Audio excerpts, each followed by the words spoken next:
three-row crossover market is an incredibly crowded one. So what do you do if you want to stand out? Well, if you're Volvo, you stick to what you've always been making: incredibly safe, elegant, and supremely comfortable family SUVs like this, the 2020 Volvo XC90 eAWD Inscription. So we're gonna check it out, but first, make sure you like the video and subscribe to our channel.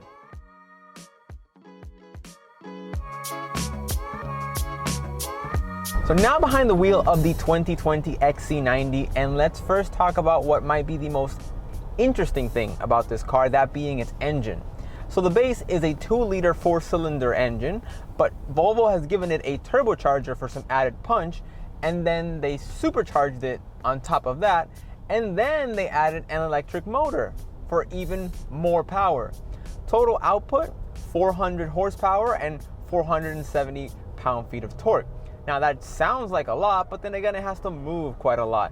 This car weighs around 5,000 pounds, and looking around, I believe it. Now, best part of this setup, this twin charge setup, is that you don't really feel when it switches from electric to gas or gas electric combined. You don't really notice it. The way the transmission kicks in with the regular engine and the electric engine, there's no clunk, there's no discomfort. It feels like it's had all of the kinks ironed out. Now, if you're not all about the electrified life, worry not, because you can still get the XC90 without the hybrid platform, and it's surprisingly pretty good. It brings down the power output into the 300s, but it's more than enough, and that's basically what I've been driving, because on longer drives, when your battery and your electricity is depleted, you're running on essentially the powertrain that is non-hybrid. And it doesn't feel sluggish, it doesn't feel like laggy or anything. It actually feels quite nice. And the good thing is that there's no huge difference from when your battery is fully charged to when not. It's not something that's centered around performance, it's more centered around fuel economy and saving you money. So let's talk about how the XC90 drives, because that may very well be the best part about it. There's a lot of luxury SUVs that try to be everything to that individual customer because that's probably the only car they're going to have. And so the result is that sometimes you get SUVs that have comfort modes that aren't very comfortable and sport modes that aren't very sporty because they're trying to do too much. The Volvo does none of that. This car's main focus is to be comfortable. It does not care about anything else, and its air suspension is set up in a way that it just irons out bumps. The seats themselves are incredibly comfortable, and they sort of aid that general feeling of comfort. But if I had to describe it, it's relaxing.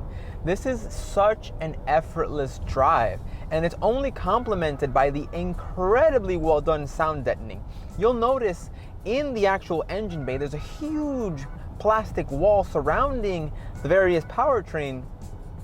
So next up, let's talk about the XC90's second biggest strength, that being its interior. Automakers sometimes make interiors that feel too dark and sort of a little bit dull because they're just black and they lack different textures and stuff, and Volvo has done the exact opposite. The top of the dashboard is covered in this really beautiful dark gray leather. There's sort of polished metal bit and accents surrounding it. There's this sort of gray wood, and the result is you get various textures as you move up and down the dash, and it serves to make it look a little bit more dynamic. So not everything is perfect, and the biggest drawback I can find so far has to do with the sort of ease of control.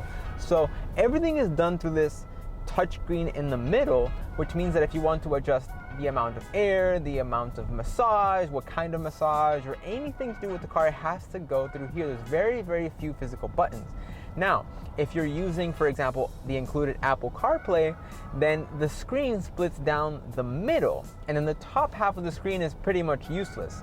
The way you navigate the screen is just swiping right or left to access various settings, but if you're trying to access various settings or make fine-tune adjustments, you can't just turn a knob. You have to turn your attention away from the road and to the screen to make that adjustment, and it's hard to be precise.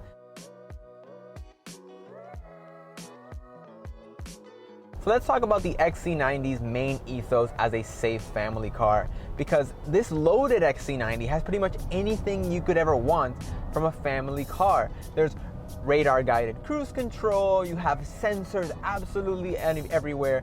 When you get to the highway, you have the ability to use, in conjunction with your radar guided cruise control, the pilot assist, which helps to modulate the steering based on cameras that look at the lines on the roads and keep you in.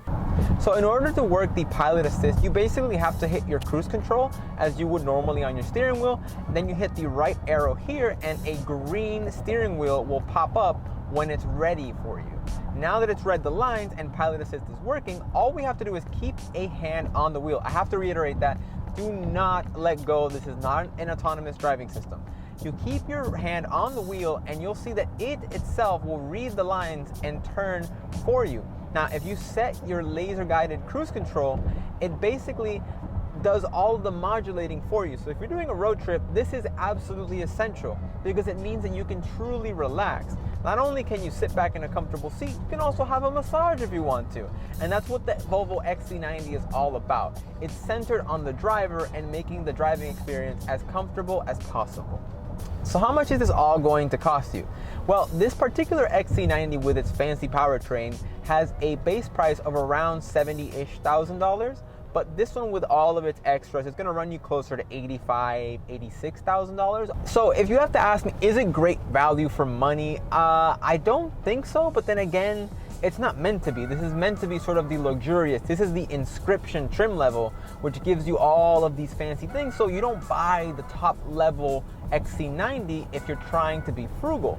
Now, if you want to buy the cheaper $50,000 base model one, go ahead. It's pretty much just as good a car as this, although you're not going to get all of the fanciness that you get in this one. This is sort of the XC90 at its highest performing level, but there are various trim levels to suit various budgets, and they're all pretty much good.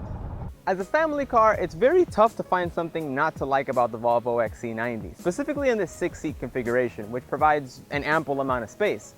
And well, if you need more, you can always fold those seats down and fit just about anything. Even the electronics, the Android co-developed tablet that houses the infotainment system is so incredibly easy to use, and the digital dash isn't crowded with useless information.